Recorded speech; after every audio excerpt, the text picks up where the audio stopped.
ടൊവിനോവിന്റെ മോഷണവും ജിതിൻ ലാലിന്റെ കണ്ടുപിടുത്തവും. അങ്ങ് വാനക്കോണില് മിന്നി നിന്നൊരമ്പിളി, അമ്പിളിക്കലയ്ക്കുള്ളില് ചോര കൺമുയൽ. ചിയോദിക്കാവിലെ 3 തലമുറകളുടെ കഥ. അവിടെ മിത്തുകളും ഫാന്റസിയും ഒക്കെ ഇഴചേർന്ന് കിടക്കുകയാണ്. നിഗൂഢതകളും രഹസ്യങ്ങളും അതിലേറെ. കാഴ്ചയുടെ അത്ഭുതവും ആകാംക്ഷയുടെ തീപ്പൊരിയുമാണ് ജിതിൻലാൽ സംവിധാനം ചെയ്ത അജയന്റെ 2ാം മോഷണം അഥവാ ARM. വീരൻ കുഞ്ഞിക്കേളുവും കള്ളൻ മണിയനും അജയനുമായി ടൊവിനോ ആടിത്തിമിർത്തപ്പോൾ ചിത്രം മോഷ്ടിച്ചെടുത്തത് പ്രേക്ഷകരുടെ മനസ്സുകൂടിയാണ്. ഫാന്റസിയുടെ രസച്ചരടിലാണ് അജയന്റെയും തലമുറകളുടെയും സഞ്ചാരം. ഒരു മലയിൽ എന്ന പോലെ അവ പരസ്പരം ചേർന്ന് കിടക്കുന്നു എന്നതാണ് സിനിമയുടെ ഏറ്റവും വലിയ സവിശേഷത. ഇത്തരം കൂട്ടിച്ചേർക്കലുകളും ടൊവിനോയിലെ കഥാപാത്രങ്ങളുടെ ആവിഷ്കരണവും ഒക്കെ പുതുമയും തിയേറ്ററിൽ ആവേശവും പടർത്തുന്നതാക്കാൻ കഴിഞ്ഞത് സംവിധായക പ്രതിഭയുടെ കൈയടക്കം കൊണ്ടാണ്. ഫാന്റസിയും മിത്തുകളും ഐതിഹ്യവും വർത്തമാനകാലവും ഒക്കെ ചേർത്ത് കഥ പറയുമ്പോൾ ഉണ്ടാവാനിടയുള്ള ആശയക്കുഴപ്പത്തിന് ഇട നൽകാതെ സിനിമയെ ചേർത്ത് വയ്ക്കുവാനും സംവിധായകനായി. 3 തലമുറകളുടെ കഥയെന്നാൽ 3 കാലഘട്ടങ്ങളുടെ കൂടി കഥയാണല്ലോ. ആ മാറ്റത്തെയും കാലത്തെയും കൃത്യമായി സ്ക്രീനിൽ അടയാളപ്പെടുത്താൻ ജിതിൻ ലാലിന് കഴിഞ്ഞിട്ടുണ്ട്.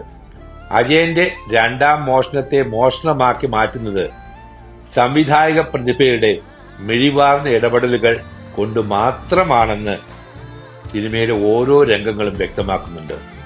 ടൊവിനോയുടെ കരിയറിലെ തന്നെ ഏറ്റവും മികച്ച ചിത്രമെന്ന് കാലം വിശേഷിപ്പിക്കുന്ന സിനിമകളിൽ ഒന്നാണ് അജയന്റെ 2ാം മോഷണം.